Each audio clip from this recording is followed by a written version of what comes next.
Hello मेरे प्यारे प्यारे बच्चों, कैसे हैं आप सब? अच्छे हैं बेटा? चलिए, माता रानी आप सभी पर अपनी कृपा बनाए रखिए। तो आज हम पढ़ने वाले हैं आत्मनेपदी धातु। कल हमने पढ़ा था परस्मैपदी धातु क्या होती हैं। ठीक है, आज हम पढ़ेंगे आत्मनेपदी धातु क्या होती हैं। तो वीडियो शुरू करने से पहले please like, comment, share and subscribe my channel. और वीडियो को लाइक ज़रूर किया कीजिए ताकि मुझे अप्रिसिएशन मिले और मैं और भी बेहतर वीडियोस आपके लिए लेकर आऊँ। सबसे पहले आप समझिए आत्माने शब्द का मीनिंग क्या होता है। आत्माने शब्द का शाब्दिक अर्थ है आत्मा का या आत्मा से संबंधित। ठीक है, यह शब्द आत्मन शब्द से बना है जिसका अर्थ है स्वयं का। अब आपको समझ में आ रहा होगा कि आत्मानेपदी धातु जो है वो स्वयं से रिलेटेड है। ठीक, आत्माने शब्द का मीनिंग ही यही है, आत्मा का या आत्मा संबंधी। अब देखिए, इस प्रकार हम समझ सकते हैं कि आत्मनेपदी धातुएं वह होती हैं जिनमें क्रिया का प्रभाव या क्रिया का फल कर्ता को स्वयं प्राप्त होता है, सब्जेक्ट को स्वयं मिलता है। यानी अगर हम आई के बारे में, यू के बारे में बात कर रहे हैं तो जो क्रिया होगी, जो वर्ब होगी, वो आई और यू पर ही इफेक्ट डालेगी, ना कि किसी दूसरे शब्द पर, जैसा कि परस्मैपदी धातु में हो रहा था। आत्मनेपदी धातुओं में ऐसा नहीं होता। आत्मनेपदी धातुएं ऐसे कार्यों को दर्शाती हैं जो कर्ता के स्वयं के लाभ या स्वयं की संतुष्टि के लिए होते हैं। ठीक है, इसमें जो क्रियाएं की जाती हैं बेटा, वो इसलिए की जाती है ताकि जो कर्ता है वो स्वयं की संतुष्टि या स्वयं के लाभ के लिए कार्य करता है। इस धातु में, इसको पहचानने का क्या तरीका है, इस धातु में ते, एते, अंते यह प्रत्यय लगते हैं। ठीक है, तो परस्मैपदी क्या थी? जिनमें क्रिया का फल दूसरे शब्दों को मिल रहा था। ठीक है, या फिर किसी अन्य कर्म को, किसी अन्य ऑब्जेक्ट को मिल रहा था।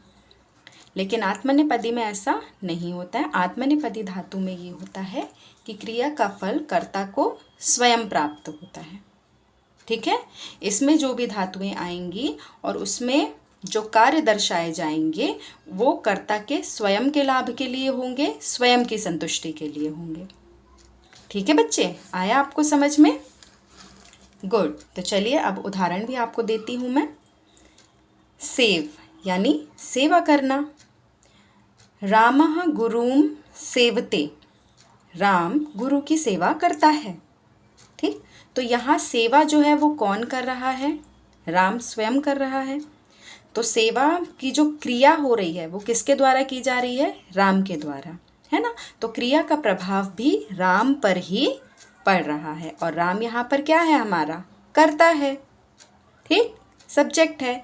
और जो सेवा करने का कर्म है, जो क्रिया है, उसका प्रभाव भी राम पर ही पड़ रहा है और राम ही इस क्रिया को कर रहा है।